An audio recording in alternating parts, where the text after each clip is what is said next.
Salut à tous, c'est Jax. Aujourd'hui, on va parler des FNI. FNI, qui veut dire Fichier National des Immatriculations. C'était un système d'immatriculation qui était utilisé dès 1950 aux années 90, qui était originalement sur fond noir à écriture blanche ou grise.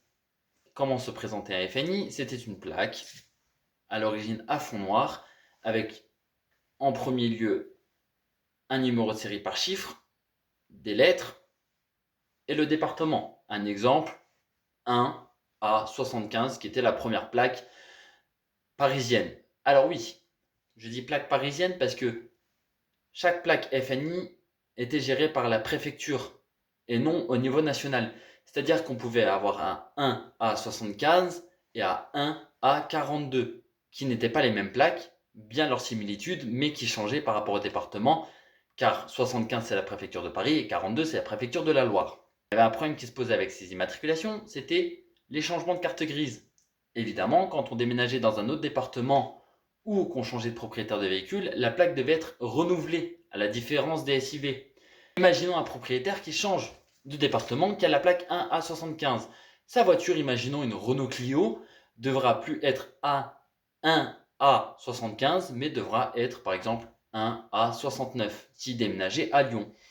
Ça a posé problème et c'est une des raisons pourquoi on a abandonné ce système au profit du SIV qui est maintenant géré au niveau national.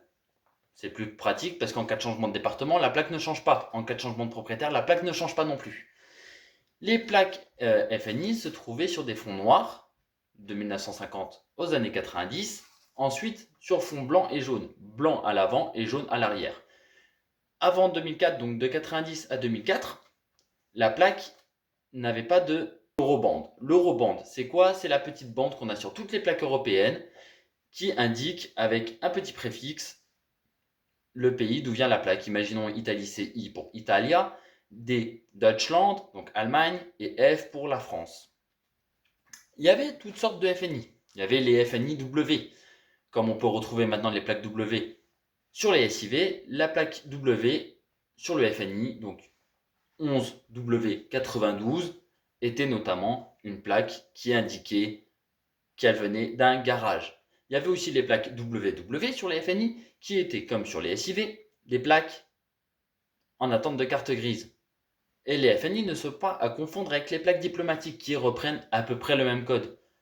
Un numéro de série appartenant au corps diplomatique, les abréviations CD pour corps diplomatique ou C pour consulat, et ensuite un autre numéro de série, ça s'apparente, sauf que la différence c'est que ça a fond vert et que la signification des chiffres et des lettres sont totalement différentes. Cependant, le FNI n'a pas disparu. Ce FNI peut encore être trouvable sur des véhicules, notamment photographiés par des carspotters ou des carspotteuses. Voilà. Et ce système devait être à terme remplacé entièrement par le SIV. Mais, comme il n'y a pas de changement de carte grise, la règle de base est que s'il n'y a pas de changement de carte grise, la plaque ne bouge pas. On peut encore trouver donc des FNI, même encore des FNI à fond noir, qui sont plus rares que les FNI à fond blanc ou à fond jaune, parce que notamment ils sont plus vieux. Donc il faudrait que la voiture n'ait pas changé de propriétaire depuis les années 90 pour qu'il ait encore une fond noire. Mais ces FNI à fond noir ne sont pas à confondre avec les nouvelles plaques SIV à fond noir qui sont elles pour les plaques de collection. Donc qui ne commencent pas par des chiffres, des lettres et le département, mais qui seront dans le même principe, sans eurobande et sans bande départementale, mais avec des lettres, des chiffres au milieu et des lettres, par exemple AA001AA, qui pourraient, dans un futur plus ou moins proche, être en plaque de collection, donc à fond noir avec l'écriture blanche. Voilà, c'est à peu près tout ce que je pourrais expliquer sur le FNI. Si j'ai oublié des détails, n'hésitez pas en commentaire si des gens tombent dessus peut-être.